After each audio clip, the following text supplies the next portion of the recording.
들으면 들을수록 삶이 풍요로워지는 책 읽어주는 사임당 책사임당입니다. 오늘의 추천 도서는 마지막 몰입, 나를 넘어서는 힘입니다.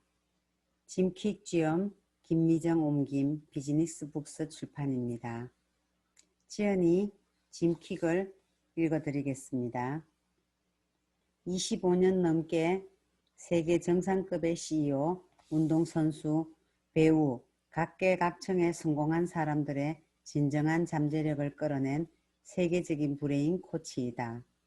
기억력 향상, 두뇌 건강, 가속학습 분야의 뛰어난 전문가로 유엔과 미국 백악관, 실리콘밸리, 하버드 대학교 등 세계 유수의 기업과 기관, 단체로부터 최고의 연사로 뜨거운 찬사를 얻고 있다. 뇌과학, 다중지능 이론, 성공학을 다룬 자기계발서들을 토대로 인간의 정신능력을 극적으로 향상시킨 심리학, 학습 분야의 이론과 연구, 전문가들의 의견을 치밀하게 분석해 잠재력을 최대로 끌어올릴 수 있는 성공 전략을 만들었다. 이 성공 전략은 마인드셋, 동기부여, 방법, 이 세 가지 영역을 아우르며 원하는 것을 얻기 위해 끝까지 몰입해 나가는 힘이 무엇인지 보여준다. 이제 책 속으로 들어가 보겠습니다. 누구나 한계를 넘어 슈퍼히어로가 될 수 있다. 당신의 소원은 무엇인가? 만약 램프의 요정 지니가 딱 한 가지 소원만 들어주겠다고 한다면 무엇을 말하겠는가? 당연히 평생 소원 들어주기일 것이다. 자, 이제 내가 지니이고 당신에게 어떤 지식이나 기술, 배움과 관련된 소원 한 가지를 들어줄 수 있다고 상상해보자. 가장 배우고 싶은 한 가지는 무엇인가? 평생 소원 들어주기에 맞먹는 최고의 지식과 기술은 무엇일까? 바로 학습 방법의 학습이다. 더 영리하게, 더 빨리, 더 많이 배우는 법을 알면 모든 것에 이 방법을 쓸 수 있다. 마인드셋이나 동기부여를 하는 방법을 배울 수도 있고 언어, 수학, 음악, 운동, 마케팅을 배우는 데 활용할 수도 있다. 쓸 수 있는 범위는 무궁무진하다. 이 책에서 나는 그 소원을 들어주고자 한다. 해내겠다는 욕망은 반드시 나를 바꾼다. 런던의 택시 운전사들은 어떻게 그 모든 길을 외울까? 유니버시티 칼리지 런던의 뇌신경학자 엘리너 맥과이어는 런던 택시 운전자들의 뇌에 어떻게 그처럼 방대한 정보가 담길 수 있는지 궁금했다. 런던에서 택시 운전사 면허를 따려는 지원자들은 도시의 특정 구역, 즉 체링 크로스 역에서 반경 10km를 모페드를 타고 돌아다니면서 명소 수천 곳과 미로 같은 거리 2만 5천 개를 외운다. 이렇게 치열하게 공부하고도 지원자들의 약 50%만 면허시험에 합격한다. 맥과이어는 면허 취득에 성공한 사람들의 해마가 평균보다 크리라고 생각했다. 그녀와 동료들이 발견한 바에 따르면 실제로 런던의 택시 운전사들은 나이, 교육, 지능이 비슷한 다른 직업의 사람들보다 후위 해마의 회백질이 더 많았다. 다시 말해 택시 운전사들은 동년배보다 기억 충추가 더 컸다. 마치 뇌가 런던의 도로 주행을 위한 인지적 요구를 수용하기 위해 확장된 것처럼 택시를 운전한 기간이 길수록 해마가 더 컸다. 런던의 택시 운전사 연구는 뇌의 신경가소성, 즉 뇌가 학습과 새로운 경험을 통해 자체적으로 재조직되고 변형되는 특성을 확실하게 보여주는 사례이다. 택시 운전사들의 뇌는 도시의 새로운 길을 끊임없이 배워야 했으므로 계속해서 새로운 신경 경로를 만들어내야만 했다. 이런 신경 경로들은 뇌의 구조와 크기를 변화시켰고 이는 뇌의 활동에 한계가 없음을 보여주는 증거였다. 자신에 대한 잘못된 편견을 없애라. 잠시 극장에서 팝콘을 들고 영화를 보고 있다고 가정해보자. 스크린에서 이런 장면이 나오고 있다. 슈퍼빌런이 지지대를 들이받아 다리 전체가 무너지려 한다. 다리가 삐걱거리며 흔들리는 이때 우리의 슈퍼히어로가 위기 상황을 알고는 현장으로 출동한다. 재앙을 막고 수백 명의 목숨을 구할 수 있는 능력을 가진 사람은 오직 그녀뿐이다. 10초 후면 슈퍼히어로는 다리에 도착한다. 그러나 다리에 가까워질수록 머릿속에 초등학교 때 공중제비를 돌다 얼굴을 잡아갔던 때를 상기시키는 목소리가 들린다. 뒤이어 그녀에게 장래 목표를 낮추는 게 좋다고 했던 아버지의 말도 들린다. 다리가 시야에 들어오는데 또 다른 환영이 떠오른다. 그녀의 가대망상을 비웃었던 가장 친했던 친구의 얼굴이다. 장면이 바뀌어 다리에서 부서져 나온 파편들이 강으로 떨어지고 삐걱거리는 소리가 점점 커진다. 수십 명의 비명이 울려 퍼진다.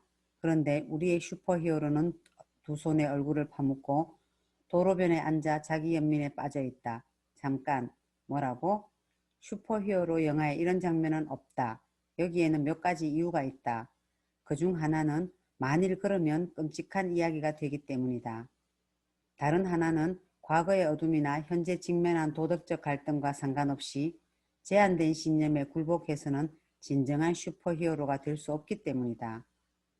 슈퍼맨은 컨디션이 좋으면 높은 빌딩 혹은 최소 몇 층짜리 건물은 뛰어넘을 수 있겠다고 생각하지 않는다. 아이언맨은 나는 본래 실수가 잦으니까 어쩌면 최악의 순간에 아이언맨 슈터가 작동하지 않을 수도 있다는 생각을 하지 않는다. 초능력을 지닌 이들이 잠시라도 자신의 한계를 의식했다가는 일을 망칠 것이다. 그런데 당신에게도 초능력이 있다. 어떻게 하면 이를 알 수 있을까? 마인드셋이 출발점이다. 나는 여기까지야 라는 생각에 자꾸 지는 이유. 제한적 신념은 부정적 자기대화, 즉 자신이 잘하고 있는 것들보다 자신이 할 수 없다고 확신하는 것에 초점을 맞춘 내면의 대화에서 자주 드러난다. 그 목소리가 자신이 달성할 수 없는 일이라고 설득하는 바람에 자주 뭔가를 시도하거나 꿈을 쫓기를 멈추는가. 만약 이 말이 당신의 이야기처럼 들린다면 당신 혼자만 그런 것이 아니란 걸 말해주고 싶다. 물론 그래서는 안 된다는 점도. 신념 변화 전문가인 셸리 레프코는 우리는 삶이 고달플지 쉬울지, 돈이 풍족할지 부족할지, 우리가 중요한 존재일지 아닐지 모르는 채 이 세상에 태어납니다. 우리는 모든 것을 아는 두 사람, 부모를 바라봅니다. 라고 내 팟캐스트 인터뷰에서 말했다. 부모는 우리의 첫 스승이다. 아동기를 벗어날 무렵이면 우리는 그럴 의도는 없었을지라도 그들이 무의식적으로 심어준 제한적인 믿음을 갖게 된다. 무립에 관련된 배움에 관한 이야기를 해보겠습니다. 배움이 항상 쉽지는 않지만 노력은 보상받는다. 사실 학습은 적어도 약간은 불편해야 한다. 그렇지 않으면 이미 아는 걸 강화하는 중일 것이다. 무딘 칼날로 나무를 자르려고 해본 적이 있는가? 그렇다면 그런 도구로는 필요 이상의 시간과 에너지가 든다는 사실을 알 것이다. 마찬가지로 동기가 부족하거나 방법이 부적절하면 속도가 떨어지고 너무 어려운 학습처럼 느껴진다. 이 문제를 다루는 법에 대해서는 나중에 소개하겠다. 열쇠는 작고 간단한 단계를 하나씩 밟아가는 것이다. 석공을 생각해보자. 석공은 한자리에 앉아 한없이 망치로 쪼아대지만 돌덩어리가 부서지거나 팬 곳은 여기저기 조금밖에 없다. 그러다 한순간에 돌이 갈라진다. 그 한 번의 망치질 때문에 돌이 갈라졌을까? 아니다. 지속적인 망치질로 돌은 갈라지기 직전의 상태가 되어 있었다. 석공처럼 학습에 접근하라. 인내심을 기르고 긍정적인 태도를 갖고 자신의 필요에 맞추도록 하라. 글로 읽을 때 가장 학습이 잘 되는 사람이라면 정말 환상적이다. 하지만 읽기가 당신에게는 효과가 없다면 왜 계속 같은 방법을 쓰고 있는가? 당신에게 효과가 있는 다른 학습 방법을 찾아라. 이는 어렵지는 않지만 노력이 필요하다. 중요한 것은 꾸준함이다. 몇 번이고 다시 해볼 인내심이 있어야 한다. 그럴 때 보상으로 지식을 얻을 뿐 아니라 계속 노력하는 끈기를 길러온 만큼 더 나은 사람이 될 것이다. 지구상에서 가장 빠른 학습자는 어린이이다. 그 이유는 남들이 자신을 어떻게 생각하든 크게 신경 쓰지 않기 때문이다. 아이들은 결코 실패를 부끄러워하지 않는다. 그런 말을 배우는 과정에서 300번 넘어지면 300번 일어나며 당황하지 않는다. 걷고 싶다는 생각만 한다. 그러나 나이가 들면 이렇게 열린 마음을 유지하기가 어려워진다.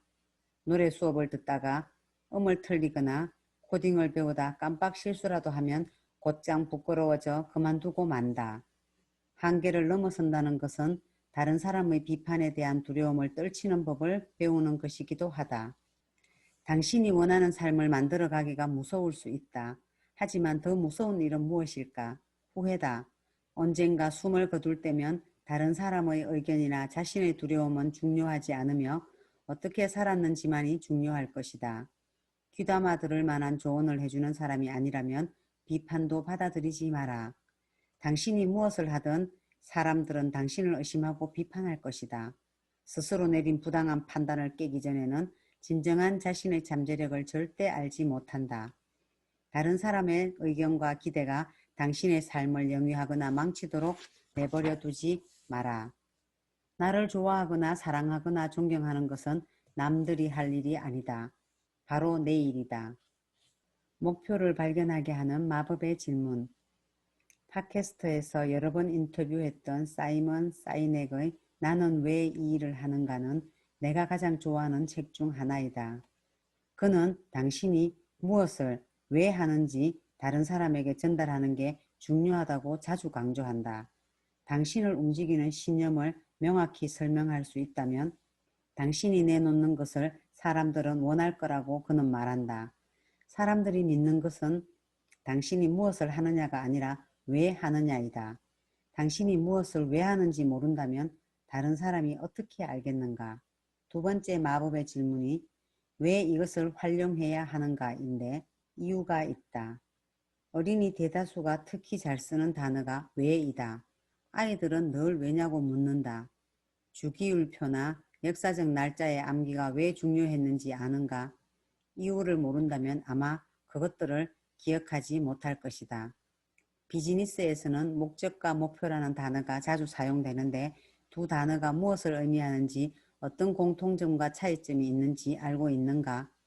목표는 달성하고자 하는 사항이며 목적은 목표를 달성하려는 이유이다. 일주일에 책 한 권 읽기, 외국어 배우기, 체력 단련하기, 가족과 시간을 보내기 위해 제 시간에 퇴근하기와 같이 목표는 당신이 달성해야 할 내용이다. 하지만 이를 어떻게 달성할 것인가? 가장 일반적인 방법의 하나는 스마트, 목표를 설정하는 것이다. 스마트란 SMART로 첫 번째 약자를 사용해서 만든 글자입니다. 첫 번째 S부터 보겠습니다. 스페시픽, 목표는 명확하고 구체적으로 정의되어야 한다. 부자가 되고 싶다고 말하지 마라. 돈을 얼마만큼 벌고 싶은지 이야기하라. M. measurable, 측정 가능성. 측정할 수 없는 목표는 관리할 수 없다. 체력 단련하기는 측정할 수 없다. 그러나 1마일을 6분에 달리기는 측정할 수 있다. A. actionable, 실행 가능성. 새로운 도시에서 길을 물어보지도 않고 운전하지는 않을 것이다. 목표 달성을 위한 실행 단계를 수립하도록 하라. R. realistic, 현실성. 부모님 집의 지하실에 사는 사람이 백만장자가 되기는 힘들다. 목표는 도전할 만하고 약간은 무리하게 잡아야 하지만 너무 높이 잡아서는 안 된다. T. time base, 목표는 마감 시한이 있는 꿈이라는 문구를 떠올려라. 목표를 완수할 시간을 정해두면 목표를 달성한 가능성이 훨씬 높아진다. 이제 동기 이야기를 하겠습니다. 당신의 목적과 정체성, 가치관과 결부된 이유는 삶이 당신 앞에 던져놓은 일상적 장애물 앞에서도 행동하기에 충분한 동기를 부여해 줄 것이다. 건강한 70세 노인이 좋아서 새벽 4시 35분에 체육관에 가는 것이 아니다. 더 잠을 자고 싶지만 건강을 유지해 계속 가족과 함께 하고 싶은 마음이 충분히 동기가 되기 때문에 체육관에 가는 것이다. 성실한 학생이 공부할 기분이 나서 교과서를 집어드는 게 아니다. 시험에서 A를 받아 원하는 직장에 취직하고 싶기 때문이다. 당신이 달성해야 하는 모든 일, 심지어 불유쾌한 일 뒤에도 그래야 할 이유가 있다. 당신은 가족이 잘 먹기를 원하며 포장 음식과 패스트푸드의 위험성을 알고 있으므로 내키지 않아도 저녁 식사 준비를 한다. 사람들 앞에서 발표하기가 영 불편하지만 회의에서 당신 팀의 프로젝트를 잘 설명해 조직 전체의 지지를 얻어내리라 팀원들이 믿고 있기에 발표를 한다. 경제학 수업이 힘들고 약간 지루하기도 하지만 마케팅 학위를 받으려면 수업을 들어야 하고 현실에서 얼른 마케팅 기술을 발휘해보고 싶은 마음도 있기에 수업을 듣는다. 학습 동기를 찾기 위해 혹은 다른 뭔가를 달성하기 위해 고전하고 있다면 그 과업의 이유를 아직 알아내지 못했을 가능성이 크다. 당신의 열정, 원하는 정체성, 가치관을 생각해보라.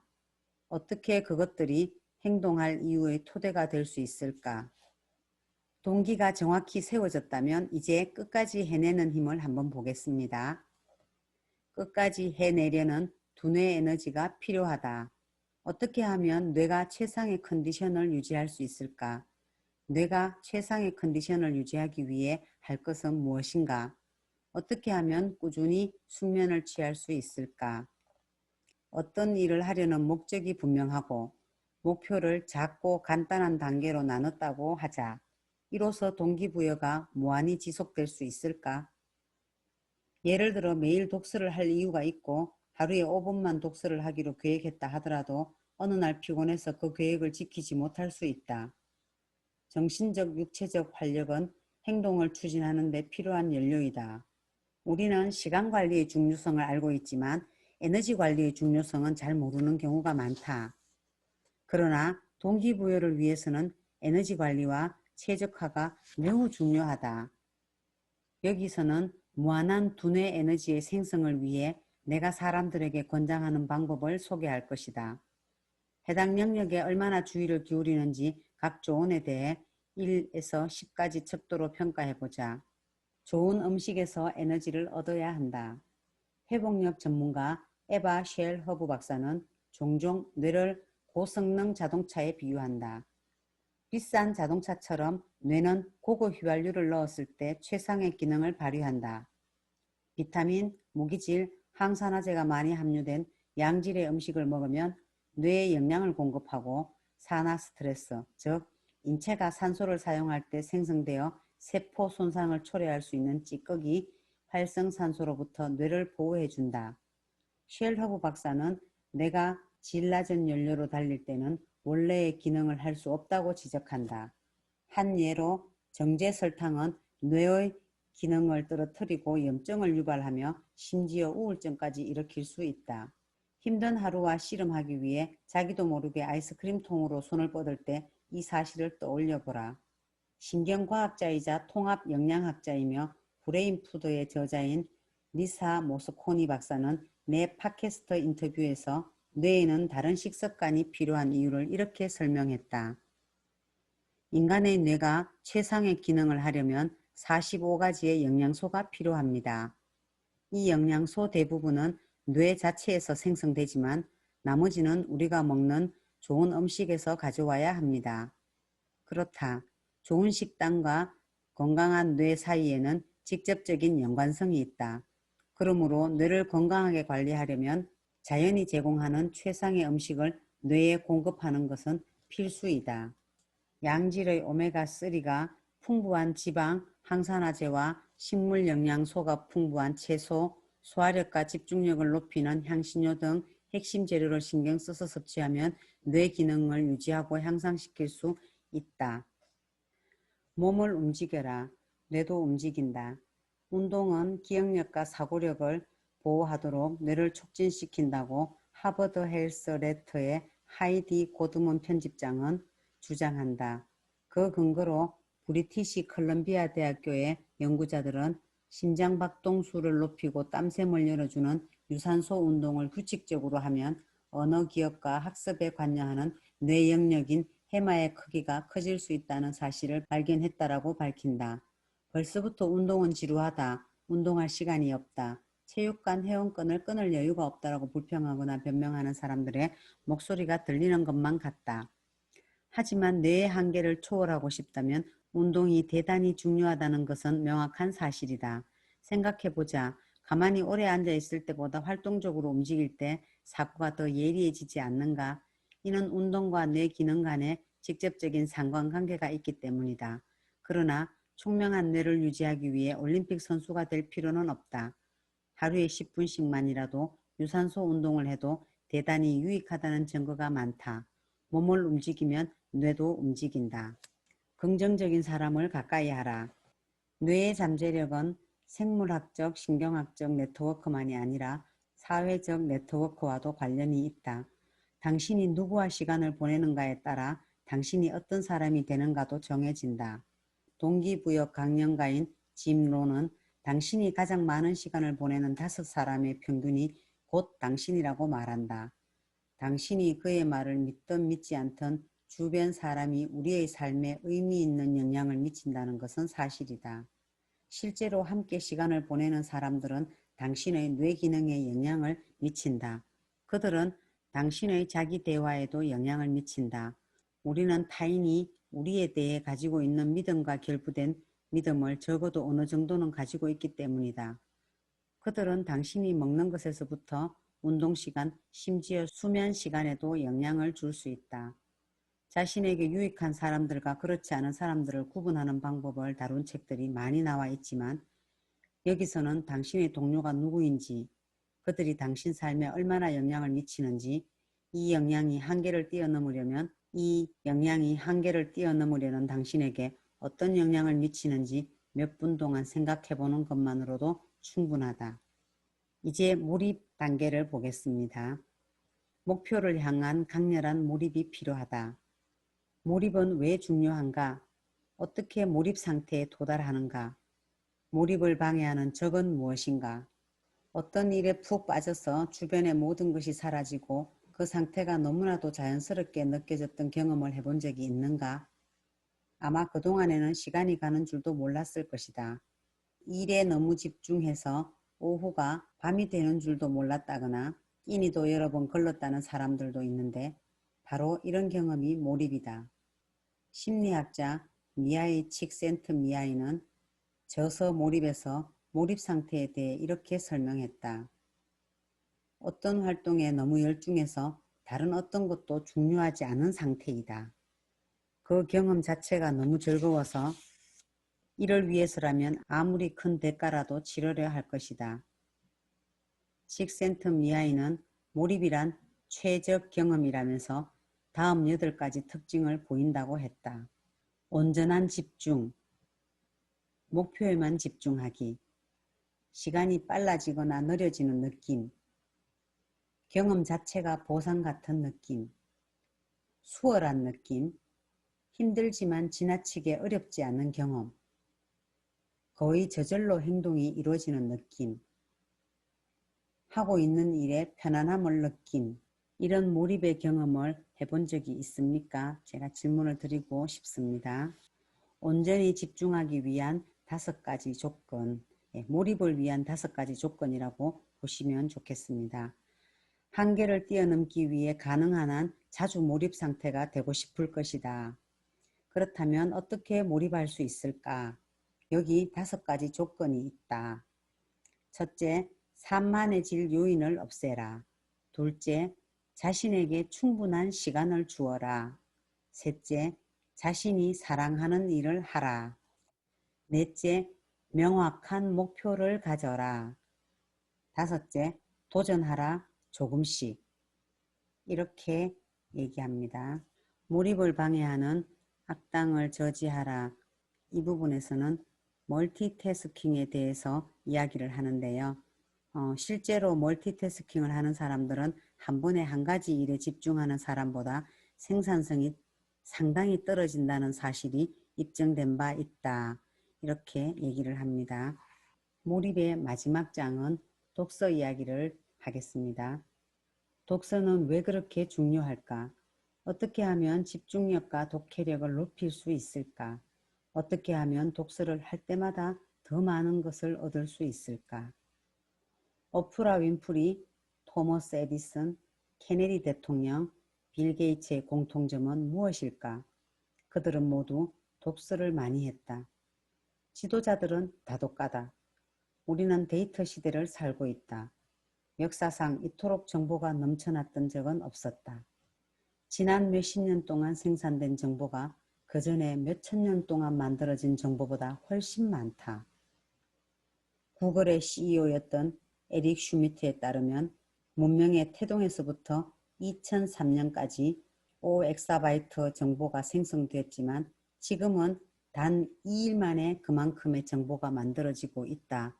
게다가 정보의 생성 속도는 점점 더 빨라지고 있다. 이는 현 시대를 경쟁이 극심한 사회로 만들고 있다. 최신 정보를 따라잡을 수 있는 사람만이 학업과 직업뿐 아니라 다른 삶의 영역에서도 성공하는 데 필요한 경쟁력을 갖는다. 연구에 따르면 읽기 능력과 인생의 성공 사이에는 직접적인 관계가 있다. 읽기에 능숙한 사람은 더 나은 직업, 더 높은 수입, 삶의 모든 영역에서 더 큰 성공의 기회를 누린다. 생각해보라. 만약 당신의 읽기 능력이 평균이라면 대부분의 사람과 이해력이 비슷한 것이다. 그렇다면 경쟁 우위를 확보할 수 없다. 독서는 왜 우리를 똑똑하게 만드는가? 학습을 위한 어떤 계획이든 독서가 포함되어야 한다. 기억이 거의 모든 뇌 기능의 기초가 되듯이 독서는 거의 모든 학습의 기초가 되기 때문이다. 책을 읽지 않는다고 말하는 사람은 배우려는 노력을 그만두었다고 말하는 것이나 다름없다. 물론 비디오를 보거나 팟캐스트를 듣거나 영화를 볼 때도 뭔가 배울 수는 있다. 심지어 우스꽝스러운 시트콤 드라마에서도 뭔가를 배울 것이다. 하지만 독서에 전념하는 자세 없이는 학습을 삶의 역동적이고 재생 가능한 일부로 만들기가 거의 불가능하다. 그 이유는 다음과 같다. 첫째, 독서는 뇌를 가동시킨다. 둘째, 독서는 집중력을 향상시킨다. 셋째, 독서는 어휘력을 향상시킨다. 넷째, 독서는 이해력을 향상시킨다. 이렇게 얘기합니다. 자, 그러면서 마지막 부분에 나의 독서 속도도 한번 측정해보는 이런 순서로 이야기가 나와 있습니다. 제일 마지막 부분 한번 읽어드리겠습니다. IQ, 재능, 환경을 뛰어넘는 힘은 이미 당신 안에 있다. 강력한 마인드셋, 흔들리지 않는 목표, 10배의 학습 속도를 가진 뇌, 평범한 인생을 역전시키는 잠재력의 놀랍고 위대한 힘, 이렇게 있습니다. 부정적인 생각에서 벗어나 완벽하게 몰입하고 내 안의 잠재력을 200% 끌어내는 법. 이 책 굉장히 재미있게 읽었습니다. 이 책의 내용이 좋았다면 구독하기, 좋아요, 알림 설정 부탁드립니다. 감사합니다.